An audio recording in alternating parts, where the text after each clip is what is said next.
Guys, welcome back to Ninja of the Seas. We have been seeing that you guys might be interested in knowing about the God Knights more than ever. So, we thought, why not? Let's drop another on focusing on the same heights.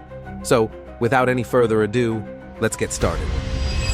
There's a quiet storm brewing in the world of One Piece, and its target is clear: the mysterious D clan. For centuries, the world government has feared the will of D, a name passed down through generations like a curse, or perhaps a prophecy.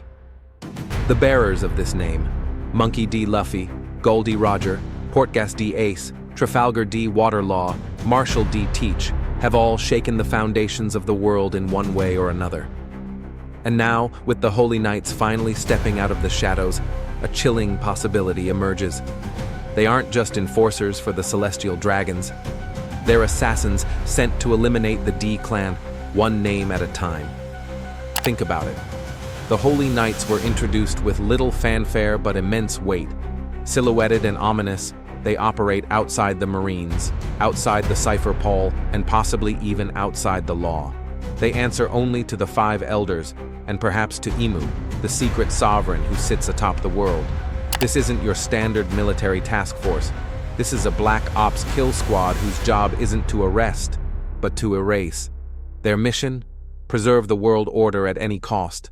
And what greater threat to that order than the D clan, a group prophesied to bring the Celestial Dragons to their knees. The actions of Imu during the reverie reinforce this theory. When King Cobra mentioned Queen Lily and the D, Imu did not hesitate. Cobra was murdered in cold blood, and Nefertari Vivi, another figure possibly connected to the will of D, is now marked. Why would the leader of the world react with such immediacy? Because he knows the truth. The will of D isn't just symbolic. It's tied to the Void Century, to the fall of the ancient kingdom, and to the very legacy the Celestial Dragons have tried to bury for 800 years. The D are not just rebels. They are inheritors of an ancient war. And now that war is reawakening. With the arrival of the final saga, we're seeing the threads come together.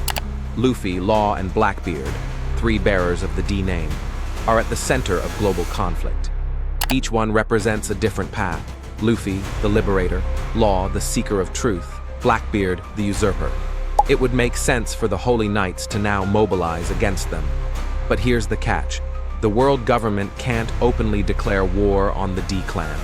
Many of them are pirates, yes, but others, like Vivi or the late Ace, are entangled with the public. Killing them overtly would cause chaos. That's why the Holy Knights operate in the shadows. Quiet, deadly, unseen.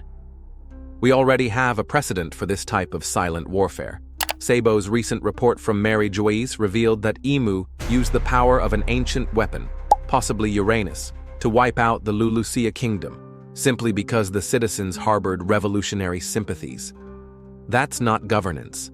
That's scorched earth policy.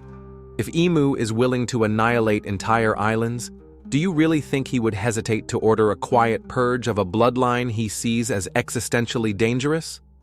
Especially if that purge is carried out by loyal knights who do not question the throne. The Holy Knights' very existence may be rooted in this purpose.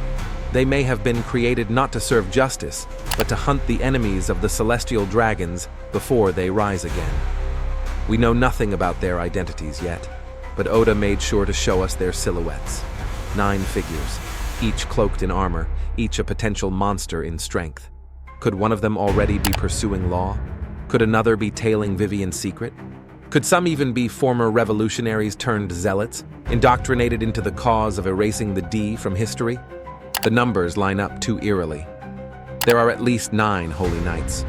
And if you look at the core remaining known D members alive in the world, Luffy, Law, Blackbeard, Dragon, Garp, maybe even Vivi, there's enough to match.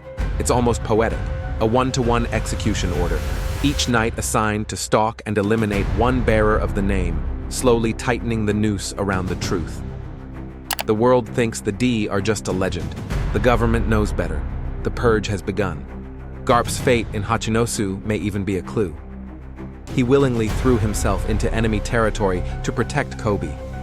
But what if it wasn't just about Kobe? What if Garp knew he was being hunted and made the first move to protect his grandson's legacy? His disappearance, possibly death, could be the first major blow in this secret war. And you have to wonder, was it Blackbeard who wanted Garp dead? Or was it the Holy Knights who made sure no D escaped alive? And what about Dragon? The most dangerous man in the world, the head of the Revolutionary Army, another D. And yet, he's still in the shadows. Could that be because he knows he's a target? That every move he makes is tracked not by Marines but by something far worse? The Holy Knights may be closing in on him even now, waiting for the signal to strike. And if Dragon falls, who's next? Perhaps the darkest implication is this: Luffy may be the final target.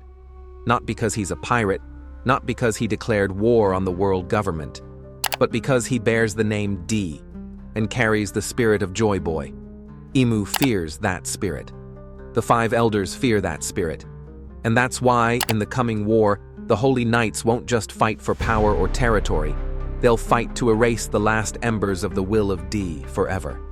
In the end, the Holy Knights may not be guardians of peace. They may be the world's most dangerous hitmen, loyal only to the throne above all. And their target is clear. The D clan must die before they remember who they really are. But to truly understand the urgency behind this silent war against the D clan, we have to go back 800 years to the end of the Void Century. That period, shrouded in total secrecy, saw the rise and fall of the Great Kingdom, an advanced, powerful civilization that dared to challenge what would become the world government. And it was wiped out, erased so thoroughly that even the mere act of researching it became a crime. What kind of threat could provoke such eternal censorship? The answer may lie in the D clan. If the ancient kingdom was led by those who carried the will of D, then the D are not just rebels. They're descendants of the rulers of a world before tyranny.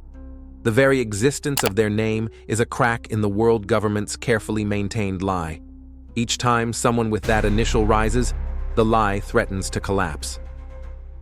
Let's take Gol D. Roger, the Pirate King himself, the man who discovered the true history at Laugh Tale. He laughed when he found the truth, not because it was funny, but because the burden was so enormous. He knew the world wasn't ready. He knew the name of D carried weight, destiny, and danger. Roger never tried to destroy the world government directly, but he passed the torch. And the world government knew that torch would land in the hands of another D, which brings us to Luffy.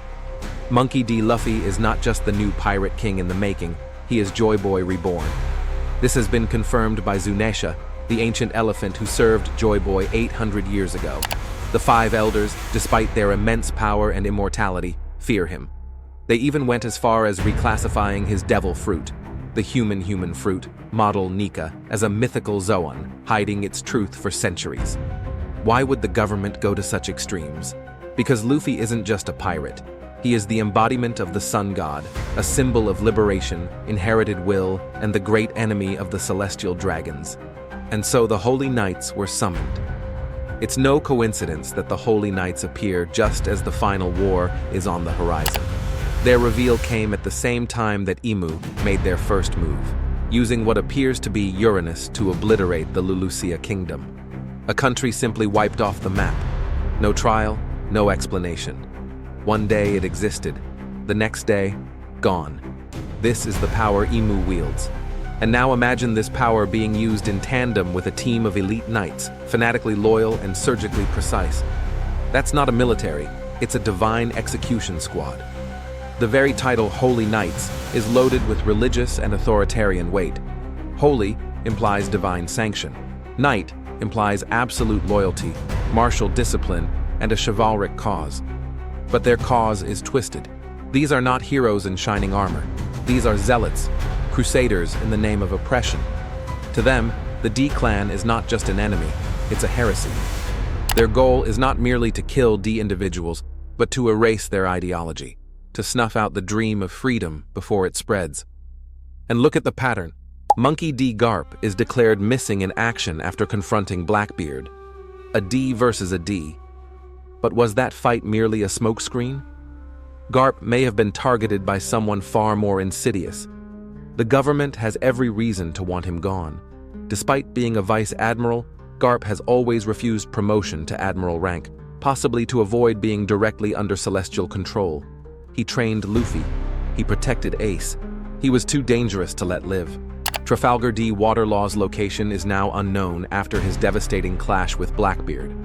It was never confirmed whether he was captured, killed, or escaped. But if the world government caught wind of his defeat, the Holy Knights would have been sent in to clean up what Blackbeard started. After all, Law has read parts of the poneglyphs. He knows the name of the D. He is far too informed to be allowed to live. Portgas D. 𝐸 was executed, yes, but why was the government so desperate to publicly kill him, even if it meant going to war with Whitebeard? Because 𝐸 was the son of Gol D. Roger. His death was a message to the world. We will erase every trace of the D, no matter the cost. And now, with so few left, the hunt is accelerating. And then there's Monkey D. Dragon, possibly the most dangerous of all, leader of the Revolutionary Army, the most wanted man alive, and likely the only person actively working to overthrow the celestial dragons. If there's a bullseye on any D name, it's his. He knows the truth of the world. He was once a Marine himself, possibly alongside Garp. What turned him? What truth did he discover that made him defect, and then lead a global insurrection? Could it be that Dragon learned about Imu? About the Holy Knights? About the ancient purge of the D clan? That would explain why the Revolutionary Army operates like a resistance force from ancient legends. They're not just fighting against political corruption. They are fighting against a genocidal system of control, one that fears the reawakening of the ancient kingdom. Imagine if Imu personally selected knights, not just for strength, but for psychological warfare. The most chilling weapon isn't just a blade, it's a traitor. Some fans speculate that one of the Holy Knights may even be a twisted version of a former ally, perhaps a fallen D, stripped of their name, warped into a loyal dog of the throne. That kind of symbolism is potent and terrifying. What better way to demoralize the enemy than to have them hunted by one of their own? This is the end of this one. Please consider liking the video and subscribe to the channel to support us. We will see you at the next one.